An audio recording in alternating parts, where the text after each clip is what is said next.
whiskey lovers, and welcome to another one of Mark's Whiskey Ramblings. The first one of 2025, and it's the 7th of January, which means it's my birthday. And obviously on my birthday, I always sip a Auchentoshan, one I've never had before, and in this case, it's this one, a very special one, because this is a 14 years old sherry cask, but bottled exclusively for Taiwan.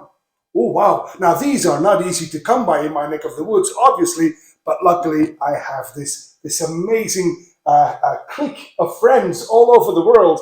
And one of my friends who he divides his life, I'd say, between the Far East and Germany, Lars, he said, hey, Mark, I can get this from Hong Kong and bring it to Germany and then ship it to you. And I was like, yeah, but would you mind terribly bringing me two? Because as you know, I always like to keep one in the Toshan temple, my Auchentoshan collection. And Lars thought nothing of it. And he brought a second one, which I've already opened, and I've tried it. And that's the one I would like to discuss with you today, the Auchentoshan, 14 years old sherry cask exclusive for Taiwan. It says sweet and rich sherry cask in bold letters, but then when you look at the back, now that's a bit weird, because here it says this is matured on ex-bourbon casks and sherry casks. Okay. All right. Well, let's just say that the sherry cask is the one that has the most influence maybe on this malt. I don't know. Anyway, this 14 years old, bottled exclusively for Taiwan, is bottled at 43% ABV, and that's the one we'll be trying today. As you can see, it does indeed have this deep copper to almost bronze color, and that's obviously from the sherry casks. Let's find out. This Auchentoshan, 14 years old sherry cask, exclusive for Taiwan, on the nose.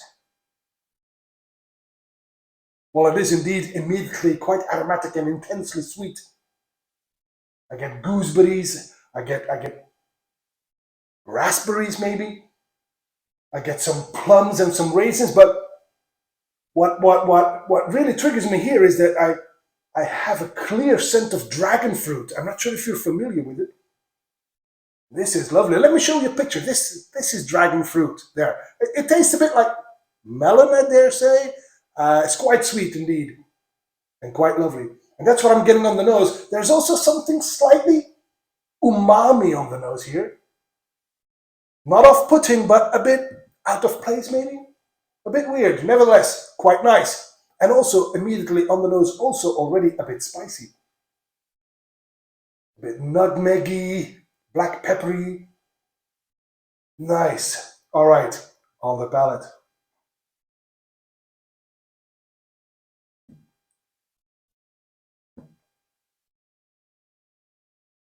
Quite oily and spicy indeed. The same fruit as I had on the nose. I get these raisins again, these gooseberries. There's a slight bitterness in there, as if I bit on the pit of a grapefruit. And then the spices return. The dragon fruit returns as well. But the spices they're quite feisty actually. That's from the sherry cask, I'm sure. But the nutmeg and the pepper, it's like a cracked black pepper. It's quite spicy, and maybe just a tad too much, to be honest. In fact, it is so spicy that it actually reminds me a little bit of glue wine. You know, this mulled wine that they serve on Christmas markets. That's what this reminds me of a little bit. Well, maybe that's not too bad, seeing that I'm drinking it in that time of the year, you know, on the finish.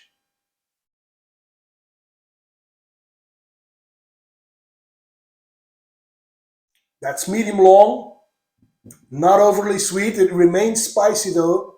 It becomes a bit creamy towards the end, making it at the end of the day quite a quaffable Auchentoshan indeed.